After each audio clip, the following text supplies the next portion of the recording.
हाँ हेलो। तो आज का हमारा जो टॉपिक है वो बहुत इम्पोर्टेंट है और बहुत ही मज़ेदार टॉपिक है, बहुत ही इंटरेस्टिंग टॉपिक है। तो इसमें हम लोग क्या करेंगे, बिहेवियर को जानेंगे। किसके बिहेवियर्स को जानेंगे?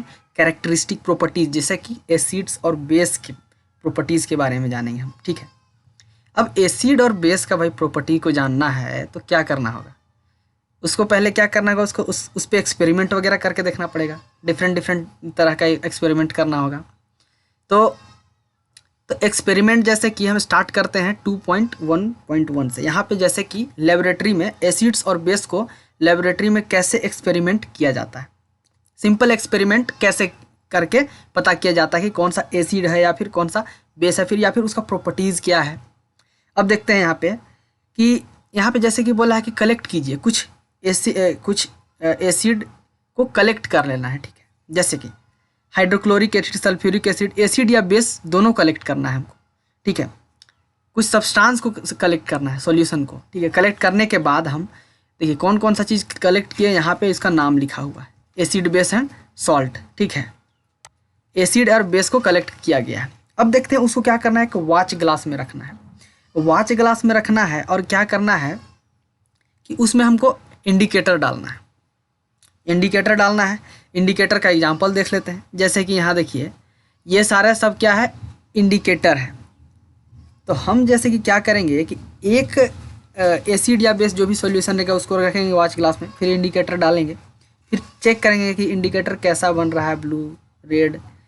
तो इसके हिसाब से हम टेस्ट करेंगे, पता करेंगे कि ये एसिड है, ये बेस है। इंडिकेटर में क्या क्या लिए हम, लिटमस पेपर का सॉल्यूशन है, फेनोप्थलीन सॉल्यूशन है, मिथाइल ऑरेंज है, ये सब का क्या है, इंडिकेटर्स है। अब यहाँ पे बहुत ही एक इम्पॉर्टेंट चीज़ है कि ओल्फैक्टरी इंडिकेटर किसको बोलते हैं, इसको जान लेते हैं। These indicators tells us whether a substance is acidic और basic by change in colour. ठीक है। यहाँ पे जितना सारा जो इंडिकेटर दिया हुआ है ये हमको बताता है कि जो सब्सटेंस हम लिए हैं, जो सॉल्यूशन लिए हैं, वो एसिड है या बेस है, किसके हिसाब से, उसका कलर के चेंज के हिसाब से बताता है। ठीक है। अब आगे देखते हैं जो इम्पोर्टेंट है, there are some substances which odour changes in acidic and basic medium. देखिए कुछ ऐसा सब्सटेंस होता है जिसका ऑर्डर मतलब सुगंध चेंज हो जाता है। ठीक है। एसिडिक और बेसिक मीडियम में रहने से। These are called olfactory indicators. ये याद रखना होगा कि ओल्फैक्टरी इंडिकेटर्स किसको बोलते हैं। क्या होता है कि कुछ जो सब्सटेंस रहता है उसका एसिडिक और बेसिक मीडियम में क्या होता है कि ऑर्डर चेंज हो जाता है।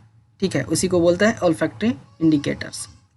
Let's try out some of this indicator. कुछ इंडिकेटर को ट्राई करके देखना है। यहाँ पे take some finely chopped onion in plastic bag along with some strips of clean cloth.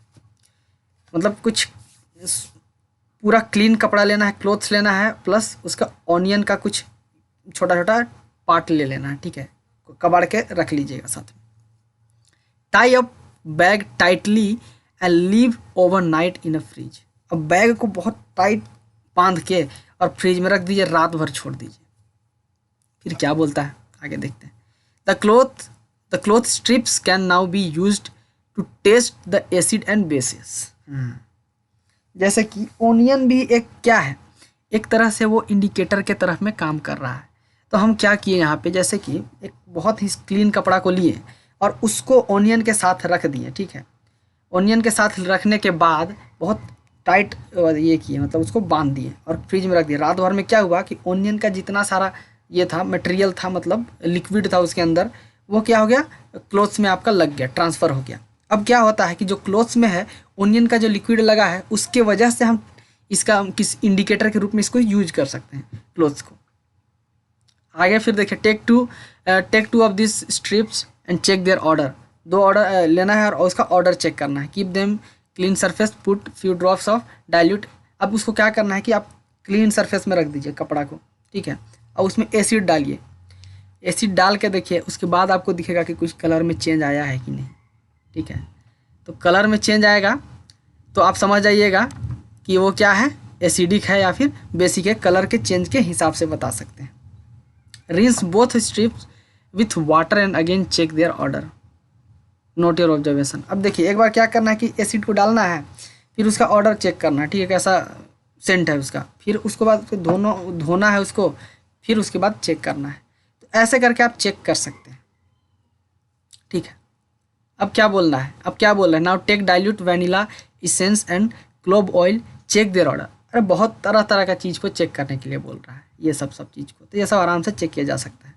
अब आगे जो सवाल उठता है कि मेटल्स के बारे में हम लोग पढ़े थे, मेटल्स क्या होते हैं जो इलेक्ट्रिसिटी को बहुत अच्छे से कंडक्ट करते हैं, वो मतलब आगे और पढ़ेंगे मेटल्स और नॉन मेटल्स में, वो बहुत अच्छे से उसको जानेंगे। तो जो एसिड होता है मेटल्स के साथ कैसे रिएक्ट करता है, जो बेस होता है मेटल के साथ कैसे रिएक्ट करता है, वो जानना है। इन लोग का रिएक्शंस, इन लोग का प्रॉपर्टीज़ को जानने के लिए हम क्या करेंगे कि अभी मेटल्स के साथ इन लोग को रिएक्शन करा रहे हैं। इससे पहले हम क्या किए थे, इससे पहले इन लोग को बिहेवियर को, प्रॉपर्टीज़ को जानने के लिए हम अलग अलग चीज़ के साथ, इंडिकेटर के साथ इसको रिएक्शन करा के देखे थे। तो कुछ में कलर चेंज हो रहा था, तो कुछ में ऑर्डर चेंज हो रहा था, ऑर्डर मतलब गंध चेंज हो रहा था। अब देखते हैं इसमें करना क्या है। हर चीज़ को जांचने के लिए, पता करने के लिए एक एक्सपेरिमेंट किया गया था। विदाउट एक्सपेरिमेंट हम बता नहीं सकते, देख के नहीं बता सकते हैं कि मेटल के साथ कैसे रिएक्ट करेगा, उसके साथ हमको रिएक्शन कराना पड़ेगा तभी पता चलेगा। तो यहाँ पे देखिए, ये 5 ml लिया था, क्या किया था कि take about 5 ml dilute sulphuric acid in test tube and add few pieces of zinc granules. Zinc granule क्या है, ये एक मेटल है। मेटल मतलब जिंक जो है उसको छोटा छोटा पार्ट में काट दिया गया है। अब क्या किया गया है, जैसे कि एक टेस्ट ट्यूब है, 5 ml क्या लिया गया है इसमें, 5 ml लिया गया आपका सल्फ्यूरिक एसिड, इसमें डाल दिया गया है 5 ml, ठीक है। 5 ml सल्फ्यूरिक एसिड डाल के उसके बाद उसमें हम क्या किए हैं, उसमें जिंक का कोई ग्रेन्यूल्स को डाल दिए हैं, ठीक है। जिंक का ग्रेन्यूल का डाला, छोटा छोटा पार्ट को डाल दिए हैं। उसके बाद क्या किए हैं, यहाँ पे कॉर्क लगा दिए। कॉर्क क्या करता है कि उसको टाइट कर देता है ताकि वहाँ से कोई गैस बाहर ना आए, और कॉर्क से यहाँ से एक पाइप कनेक्ट करके और यहाँ पे हम एक सोप का सॉल्यूशन में डाल दिए हैं। अब होता क्या है देखिए, इसे करने के पीछे रीज़न क्या था। इसको इसीलिए इस तरह से हमने किया है कि हम देख रहे हैं, अब क्या कर रहे हैं कि यहाँ से जो, जैसे कि इसके साथ रिएक्शन कर रहा है एसिड के साथ, ठीक है। क्या लिए थे हम, सल्फ़र सॉल्यूशन लिए थे ना, क्या लिए थे, सल्फ्यूरिक एसिड। सल्फ्यूरिक एसिड जो है मेटल्स के साथ जब भी रिएक्शन करता है तो गैस छोड़ता है, और कौन सा गैस छोड़ता है वो पता करने के लिए यहाँ से हम मेटल स्ट्रिप से यहाँ पे ये डाल दिए। अब क्या हो रहा है कि जैसे सॉफ्ट सॉल्यूशन है, यहाँ से जब गैस बाहर आएगा तो ये बबुल, ये गोला बन के बाहर निकलेगा। और यहाँ पे हम अगर लाइट को मतलब रखते हैं, कैंडल वगैरह, तो वो क्या होगा, जलने लगेगा। तो क्या हो रहा है, हाइड्रोजन गैस जलेगा विथ पॉप साउंड, साउंड इसका पॉप साउंड रहेगा, ठीक है, इस तरह से जलेगा। अब यहाँ पे देखते हैं इसका ऑब्जर्वेशन क्या होता है, ठीक है। ऑब्जर्वेशन क्या है, ठीक है, देख लेते हैं इसका observation. Note that the metal in the above reaction displaces hydrogen atom from acids as hydrogen gas and forms compound called salt. ये वाला आपको ऑब्जर्वेशन याद रखना पड़ेगा, ये ठीक है। तो आपको करना क्या है कि जैसे कि एसिड और मेटल को जब भी रिएक्शन किया कराया जाता है तो क्या बनता है, सॉल्ट बनता है, और क्या बन रहा है, हाइड्रोजन गैस। तो हाइड्रोजन गैस हम देख रहे हैं यहाँ की बर्निंग हो रहा है इसका, ये हाइड्रोजन गैस यहाँ पे जल रहा है, ठीक है। और उसके साथ क्या क्या बनता है, सॉल्ट बनता है। तो याद रखना होगा कि हमको एक चीज़ पता चला कि जब भी हम एसिड को जब भी सॉल्ट मेटल्स के साथ अभिक्रिया रिएक्शंस कराते हैं तो क्या बनाता है, सॉल्ट बनाता है, प्लस हाइड्रोजन गैस भी छोड़ता है। तो हमको कभी हाइड्रोजन गैस बनाने का ज़रूरत पड़ा तो हम क्या करेंगे, एसिड और मेटल को रिएक्शन करा देंगे। एसिड और मेटल्स का रिएक्शन कराएंगे तो वहाँ से हम हाइड्रोजन गैस एक्सट्रैक्ट कर सकते हैं। इससे ये पता चला, एक प्रॉपर्टी पता चला। अब आगे क्या करना है, आगे आपको क्या करना है कि अब बेस के साथ करा के देखना, ठीक है, बेस के साथ रिएक्शन कराना है। फिर जिंक ग्रेन्यूल लिए वही मेटल को, अब की बार हम एसिड के जगह में बेस डाल दिए। बेस क्या हो गया, सोडियम हाइड्रोक्साइड। अब बेस डालने के बाद पता चल रहा है कि ये क्या बना रहा है, सोडियम जिंकेट, ठीक है, और उसके साथ साथ हाइड्रोजन गैस बना रहा है। मतलब हमको हाइड्रोजन गैस बनाना रहेगा तो हम क्या करेंगे, हम इसको मेटल को हम बेस के साथ भी रिएक्शन करा देंगे तो हाइड्रोजन गैस बन जाएगा, या फिर एसिड के साथ भी रिएक्शन कराएंगे तो हाइड्रोजन गैस बन जाएगा, ठीक है। अगला जो प्रॉपर्टी हमको टेस्ट करना है, नेक्स्ट प्रॉपर्टी, वो क्या है, how do metal carbonate and metal hydrogen carbonate react with acid. अभी हम रिएक्शन किसके साथ करा रहे थे, मेटल्स के साथ करा रहे थे, सिर्फ मेटल्स के साथ। अब मेटल्स का कार्बोनेट और मेटल्स का हाइड्रोजन कार्बोनेट के साथ रिएक्शन कराना है इसको, तो उसके लिए क्या करना होगा हमको। तो यहाँ पे प्रोसेस दिया हुआ है एक्टिविटी के लिए, ठीक है। यहाँ पे ये प्रोसेस दिया हुआ है, क्या क्या करना है। Take 2 test tube, 2 test tube लेना है, एक में नाम ए डालना है, एक में बी डालना है, ठीक है। Take about 0.5 gram of sodium carbonate in test tube A and about इतना gram 0.5 gram of sodium hydrogen carbonate test tube B. 2 test tube लेना है, एक में क्या डालना है, सोडियम कार्बोनेट डालना है, एक में डालना है सोडियम हाइड्रोजन कार्बोनेट। कितना डालना है, 0.5 ग्राम डालना है। अब क्या करना है, add about 2 ml of dilute HCl in both the test tube. दोनों टेस्ट ट्यूब में हमको 2 ml डाइल्यूट HCl डालना है। क्या डाल रहे हैं हम, एसिड डाल रहे हैं। एसिड्स को हम किसके साथ रिएक्शन करा रहे हैं, मेटल कार्बोनेट और मेटल हाइड्रोजन कार्बोनेट के साथ। अब क्या बोल रहा है कि क्या ऑब्जर्व करते हैं, क्या कुछ मतलब मिला आपको। तो यहाँ पे इसका सेटअप देखिए किस तरह से बनाया है, ये सेटअप देख सकते हैं यहाँ पे ये, ठीक है। ये इस तरह से सेटअप है, इसको कनेक्ट कर दिया है टेस्ट ट्यूब को इस तरह से। अब यहाँ पे डाल दिया है ये जिंक ग्रेन्यूल्स को डाला है, सोडियम कार्बोनेट को डाला है, टेस्ट ट्यूब सोडियम कार्बोनेट को डाला है, ऊपर से डाइल्यूट HCl डाल दिया है। और क्या कर रहा है, टेस्ट ट्यूब में ये डिलीवरी टेस्ट ट्यूब लगा के यहाँ तक को लाया जा रहा है। सोडियम हाइड्रोजन कार्बोनेट का सॉल्यूशन यहाँ पे टेस्ट ट्यूब बी में, इस तरह से इसका सेटअप है। अब सवाल उठता है कि क्या ऑब्जर्व किए, ठीक है। ऑब्जर्व क्या किए, तो हमारा रिएक्शन जो जितना भी अभी देखे उसका ऑब्जर्व क्या था। टेस्ट ट्यूब ए में क्या होता है, सोडियम कार्बोनेट डालते हैं और उसके साथ क्या डालते हैं, HCl डालते हैं, ठीक है। HCl जब डाले तो क्या बनाया, NaCl बना दिया।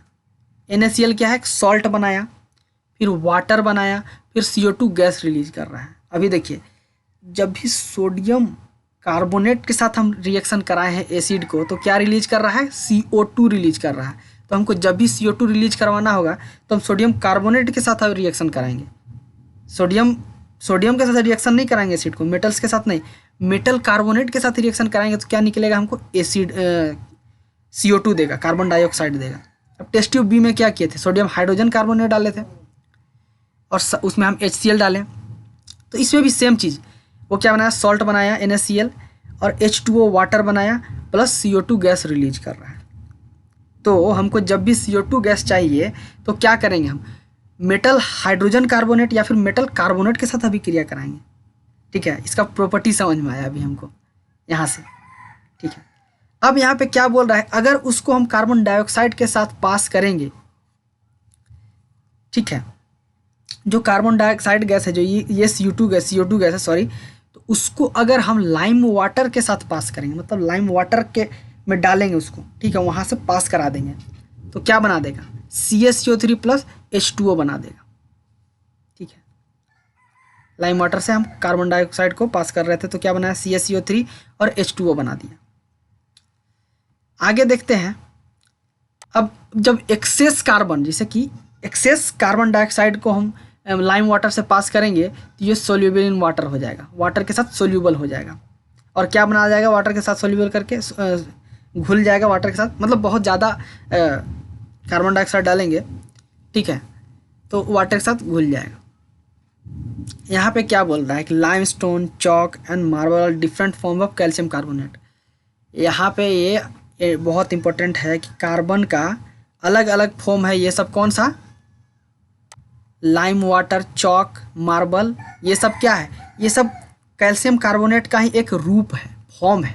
ये डिफरेंट फॉर्म में पाया जाता है, उसी को बोलते हैं लाइम वाटर, चॉक, मार्बल। और ये सब क्या है, कैल्शियम कार्बोनेट ही है। तो ये सवाल में पूछ देगा कि 3 कैल्शियम कार्बोनेट का नाम बताएं, तो ये सबका नाम लिखना होगा, ठीक है।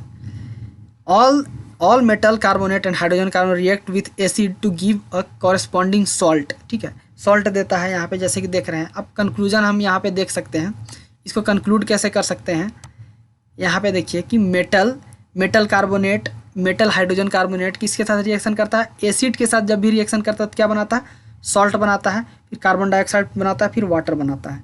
तो हमको कार्बन डाइऑक्साइड का ज़रूरत जब भी पड़ेगा, वाटर प्लस सॉल्ट का भी ज़रूरत पड़ेगा। मेनली है कि हमको अगर कार्बन डाइऑक्साइड का ज़रूरत पड़ा तो हम एसिड को मेटल के साथ या फिर मेटल कार्बोनेट के साथ या फिर मेटल हाइड्रोजन कार्बोनेट के साथ रिएक्शन करा देंगे तो मिल जाएगा आराम से। आगे देखते हैं, how do acid bases and reacts with each other.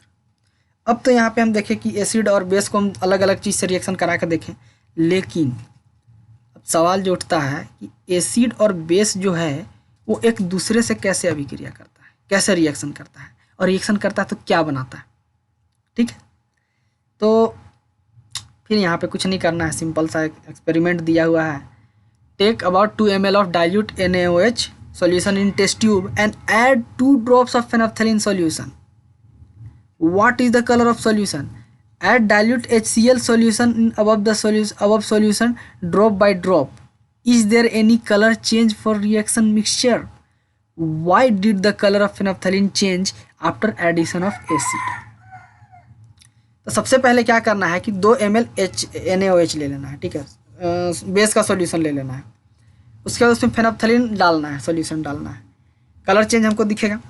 अब उसके बाद क्या करना है, फेनोप्थलीन क्यों डाल रहे हैं कि कलर चेंज होगा तो उसमें हमको पता चल जाएगा, वो इंडिकेटर के रूप में यूज कर रहे हैं उसको। अब धीरे धीरे एसिड डालते जाना है, HCl बूंद बूंद डालना है। अब पूछ रहा है कि कलर में चेंज आएगा, क्यों होगा। Now add few drops of NaOH to above mixture.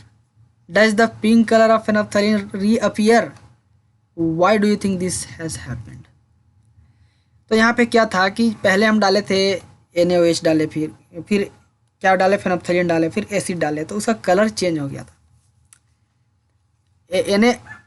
NaOH डालने के बाद हम फेनोप्थलीन जब डाले तो क्या हुआ, फेनोप्थलीन डाले तो पता चला कि एसिड बेस है और कलर क्या है, ठीक है, उसके वजह से इंडिकेट हमको कर दिया। अब हम एसिड को डाल रहे हैं, ऐसे तो पता नहीं चलेगा कि कौन सा कलर है।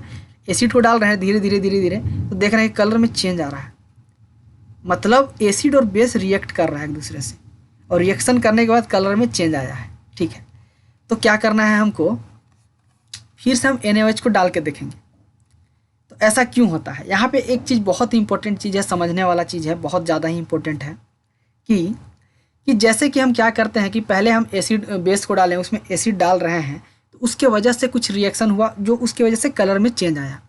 लेकिन जब बाद में हम बेस को फिर से डालने लगते हैं तो फिर से वापस वही कलर में आ जाता है। क्यों आता है, ये इसीलिए आता है क्योंकि जो बेस का अमाउंट होता है बहुत ज़्यादा हो जाता है, एक्सेस हो जाता है, बेस क्या हो जाता है, डोमिनेटिंग हो जाता है। तो बेस का अमाउंट ज़्यादा है, उसके कंपेरिजन में एसिड बहुत कम होता है। तो जितना एसिड जो बचा रहता है वो बेस के साथ रिएक्शन कर लेता है, और बाकी जो बेस रहता है जो रिएक्शन नहीं करता है वो बहुत ज़्यादा हो जाता है, और वो क्या होता है, हमको उसी का कलर दिखने लगता है, यही होता है। तो यहाँ पे देखें कि एसिड और बेस को डालते हैं तो क्या बनाता है, सॉल्ट बनाता है और वाटर बनाता है, ये पता रहता है। तो ये बहुत इंपॉर्टेंट चीज़ है, ये मतलब समझने वाला है। इसी को हम लोग बोलते हैं न्यूट्रलाइजेशन रिएक्शन, इसको बोल दे सकते हैं हम लोग। तो न्यूट्रलाइजेशन रिएक्शन जब भी पूछेगा तो बोल देंगे कि जब भी एसिड और बेस को रिएक्शन कराया जाता है तो वो क्या होता है कि वाटर और सॉल्ट में चेंज हो जाता है, तो इसी को बोलते हैं न्यूट्रल। मतलब न्यूट्रल कहने का मतलब क्या है कि पीएच वैल्यू है ना 7 से कम होगा ना 7 से ज़्यादा होगा, पीएच वैल्यू आगे अच्छे से समझेंगे हम। ठीक है, तो बेस और एसिड को रिएक्शन। अब reaction metallic oxides with acid. अब अगला जो है, एसिड को हम किसके साथ रिएक्शन करा रहे हैं, मेटालिक ऑक्साइड्स के साथ रिएक्शन करा रहे हैं। मेटल्स का जो ऑक्साइड बनता है उसके साथ हम रिएक्शन करा रहे हैं एसिड को। तो इसमें करना क्या रहता है, take some amount of copper oxide in beaker and add dilute hydrochloric acid slowly while stirring. तो आपको क्या करना है, कॉपर ऑक्साइड का कुछ अमाउंट ले लेना है बीकर में, और ऊपर से आपको डाइल्यूट HCl डालना है, उसको तब तक हिलाते रहना है, अच्छा से घुलना चाहिए। Note the colour solution, colour of the solution. अब कलर का जो सॉल्यूशन का जो भी कलर है वो आपको देखना है क्या हुआ उसके कलर में। तो अभी तो हम लोग बैठ के पढ़ रहे हैं, पता नहीं है क्या होगा, लेकिन ये यहाँ पे एक्सपेरिमेंट करके रखा हुआ है और यही चीज़ हमको दिख रहा है यहाँ पे। ठीक है, तो एक्सपेरिमेंट किया हुआ है तो वही चीज़ को हम लोग देखेंगे। तो क्या होता है, you will notice that colour of the solution becomes blue green. जो सॉल्यूशन का जो कलर था वो कैसा बन जाएगा, ब्लू ग्रीन बन जाएगा। And copper oxide dissolve, copper oxide जो होता है वो एसिड में पूरी तरह से घुल जाएगा। The blue green colour of the solution is due to the formation of copper chloride in the reaction. तो ये क्यों बनता है, कॉपर क्लोराइड बन जाता है, इसीलिए ब्लू ग्रीन सॉल्यूशन बनता है। तो आपको याद एक चीज़ यहाँ से पता होगा, ये इसको हाईलाइट कर लेते हैं, ठीक है, कि कॉपर क्लोराइड का सॉल्यूशन का कलर कैसा होता है, कॉपर क्लोराइड का सॉल्यूशन कैसा होता है, कलर कैसा होता है, तो ब्लू ग्रीन होता है। In general reaction between metal oxide and acid can be written as metal oxide और एसिड, तो क्या बनाता है, सॉल्ट बनाता है प्लस वाटर बनाता है। तो ये कॉपर यानी क्या थे, क्या डाले थे हमने यहाँ पे, कॉपर ऑक्साइड डाले थे, ठीक है, कॉपर ऑक्साइड डाले थे यहाँ पे, हाँ। तो कॉपर क्लोराइड जो है वो क्या हो गया, सॉल्ट हो गया, और जो बाकी जो है था वाटर बच गया। आगे देखते हैं, आगे है कि यहाँ पे क्या पूछ रहा है कि now write the balance equation for the above reaction since the metallic oxide reacts with acids to give salts and water similar to the reaction of base with acid, metallic oxides are said to be basic oxide, ठीक है। जैसे इसको acid के साथ reaction कराया तो उसको हम बेस के साथ भी रिएक्शन करा के देख सकते हैं। Reaction of non metallic oxides with base, जो मेटल्स नहीं होते हैं उनके ऑक्साइड्स के साथ हम बेस का रिएक्शन करा रहे हैं। You saw reaction between carbon dioxide calcium hydroxide in activity 2.5, calcium hydroxide which is base, ठीक है, कैल्शियम हाइड्रोक्साइड क्या था, बेस है, reacts with carbon dioxide to produce salt and water, ठीक है। कैल्शियम हाइड्रोक्साइड जो है एक बेस है, वो किसके साथ रिएक्शन करता है, रिएक्ट्स विथ बेस, ठीक है, carbon dioxide to carbon dioxide के साथ जब भी रिएक्शन करता है तो क्या बनाता है, सॉल्ट और वाटर बनाता है। Since this is similar to the reaction between base and an acid we can conclude that non metallic oxides are acidic in nature. तो नॉन मेटालिक ऑक्साइड्स क्या होते हैं, नेचर में एसिडिक होते हैं। तो यहाँ पे पूछ देगा कि नॉन मेटालिक ऑक्साइड्स का नेचर बताओ कैसा होता है, तो वहाँ पे हम बोल सकते हैं कि नॉन मेटालिक ऑक्साइड्स क्या होते हैं, नेचर में एसिडिक होते हैं, ठीक है।